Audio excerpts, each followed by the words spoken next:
The tile was cold against his cheek before he understood he was on the floor. Lucas registered things in order, the way you'd catalog evidence rather than live through it.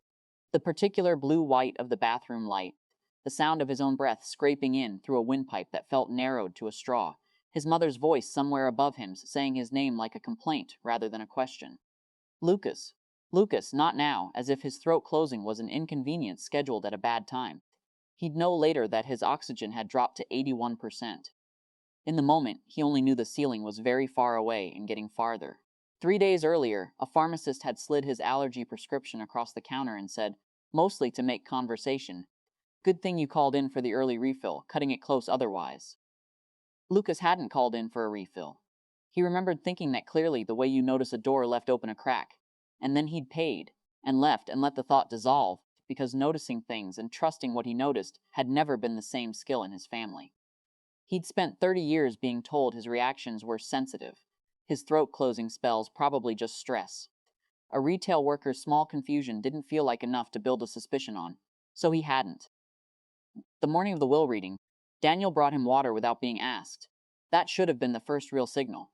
His brother did nothing without being asked. Hadn't in years, but Lucas registered it only as pleasant. Daniel even reminded him to take his morning pills, said something about not wanting an episode in front of everyone, said it with the particular gentleness people use when they've already decided how a scene will end. Lucas swallowed 2 capsules that looked, in every visible way, correct. The collapse itself was quiet. That was the part no one prepared him for. That dying, or nearly, wasn't loud. He didn't gasp dramatically or clutch at his throat like something from a scream. He just got smaller and slower, sliding down the doorframe, his mother's first words not "call an ambulance." But not today, Lucas, please. Not today. As though his body had chosen this moment out of spite rather than physiology. Someone did eventually call for help.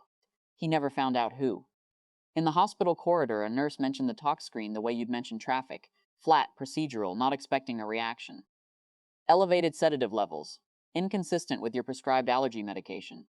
She moved on to ask about his insurance before Lucas had fully absorbed the sentence. He didn't rage. He went still, the way he did when solving something, rather than feeling it. He thought about the pharmacist. He thought about Daniel's hand holding out the water glass, at exactly the correct height, exactly the correct time. He thought, distantly, that his family had spent so long deciding his alarms weren't credible, that it had apparently seemed safe to someone to pull the wire entirely. He asked the nurse one question, whether the hospital was required to report unexplained toxicology results, and filed her answer away like a man taking inventory of a house he was about to leave.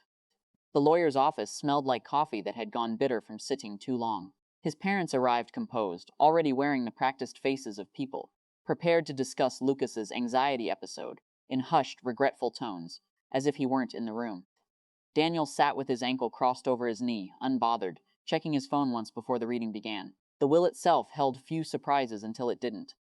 Grandpa Whitfield had, in the last year of his life, quietly named Lucas executor of the estate, not the largest beneficiary, not dramatically favored, just given the one role that required trust rather than affection. The lawyer read it plainly without ceremony. Lucas watched his mother's jaw tighten, watched Daniel's foot stop swinging. "He always said you were the one who noticed things," the lawyer added, almost as an aside, folding the page. "Said the rest of you were too busy deciding what was worth noticing." No one responded to that. Lucas didn't either, not out loud. But something in his chest, still raw from 2 days prior, loosened slightly. Not vindication exactly, just the faint relief of being seen by someone who was no longer alive to say so twice. The knock came 12 minutes later. 2 officers, unhurried, professional, the kind of calm that only exists in people trained not to escalate a room. "We're looking for a Lucas Whitfield," the taller one said, glancing at a small notepad. "We need to ask a few questions about a prescription filled under his name this week." The room did the thing rooms do, when a sentence rearranges everyone's understanding of themselves at once. His mother's expression didn't collapse so much as evacuate. Daniel's foot, which had started swinging again, simply stopped. Lucas raised his hand, not triumphantly, just enough to be identified. "That's me," he said. His voice was steady in a way that surprised him. The rest happened in procedural fragments. A name confirmed, a pharmacy record referenced. Daniel asked to step into the hallway for a conversation Lucas wasn't invited to and didn't ask to join. He sat where he was, executor's folder still unopened in his lap, and let the machinery of consequence move without his help. It didn't need his help. That, more than anything, was the thing he hadn't expected to feel. Relief that he no longer had to be the one proving it. 3 weeks later, Daniel was out on bail, charged but not yet tried.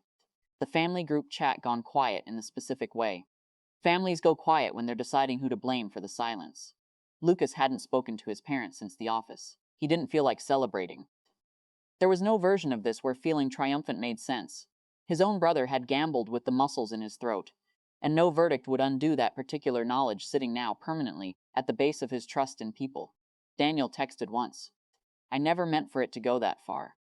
Lucas read it twice, then set the phone face down on the counter, the way you set down something you're finished examining.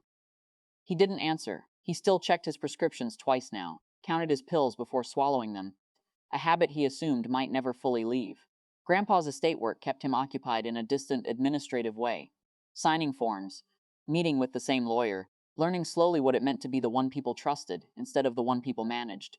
It wasn't peace, but it was air moving freely, in and out, uncontested, and for now that was enough to build a life around.